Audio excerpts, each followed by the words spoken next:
Ladies and gentlemen, Mr. Cropper here. I've been reading some Alfred Lord Tennyson, and I just randomly happened across a poem I'm sure you've heard of. It's called The Lotus Eaters. So now, from the works of Alfred Lord Tennyson, we're going to go over the Lotus Eaters, and I've removed and edited, so there's only remaining about 40% of the poem. So if you want the full literary experience, you'll have to go read it elsewhere or listen to it. We're just going to take what sort of speaks to us.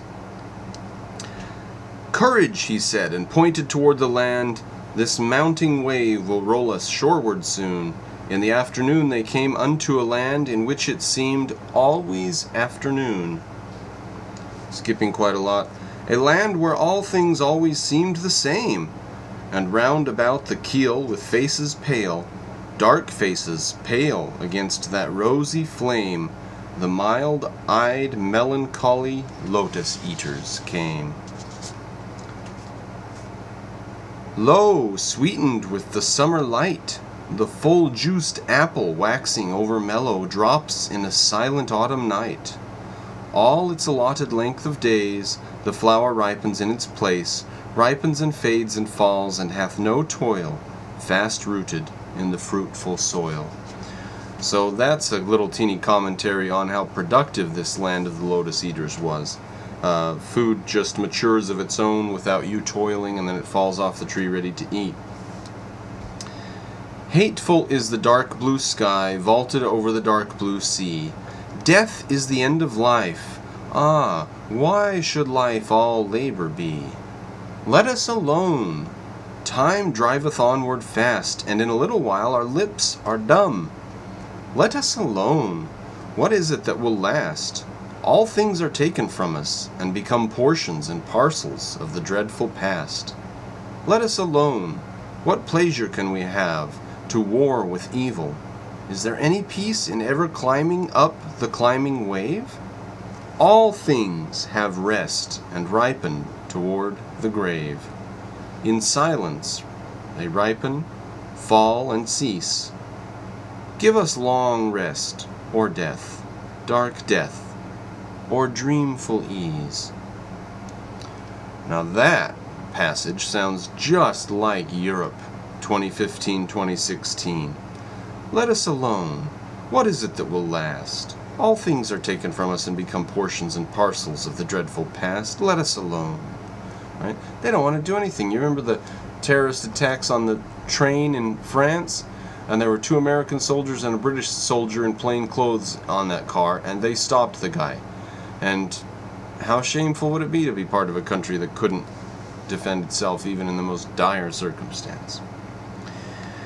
Continuing. How sweet it were, hearing the downward stream with half-shut eyes ever to seem falling asleep in a half-dream. To dream and dream, like yonder amber light, which will not leave the myrrh bush on the height. To hear each other's whispered speech, eating the lotus, day by day. To watch the crisping ripples on the beach, and tender curving lines of creamy spray, to lend our hearts and spirits wholly to the influence of mild-minded melancholy, to muse and brood and live again in memory with those old faces of our infancy. Right? Sit back, remember good old times. Mild-eyed melancholy, that's a lovely term. And to hear each other's to hear each other's whispered speech. Is that what Europe does today? They sit there and they whisper, don't they? They say, "Oh, wouldn't it be nice if we were all friends? Isn't that lovely? Oh, let's all be friends. We could just all be friends." And that's what they do. They whisper and they hear each other's whispered speech, and that's how they spend their day. Okay. We skip a bit, quite a lot. We skip 2 big stanzas. Round and round the spicy downs the yellow lotus dust is blown. We have had enough of action and of motion, we. Let us swear an oath and keep it with an equal mind, in the hollow lotus land to live and lie reclined, on the hills like gods together, careless of mankind. That's Europe today. Who cares about mankind? Let us recline like gods. And mankind is pushing its way in because they don't care. They're careless of mankind. For they lie beside their nectar, and the bolts are hurled far below them in the valleys, and the clouds are lightly curled round their golden houses, girdled with the gleaming world, where they smile in secret, looking over wasted lands. I don't know if they really smile in secret, but blight and famine, plague and earthquake, roaring deep and fiery sand, clanging fights, flaming towns, and sinking ships and praying hands.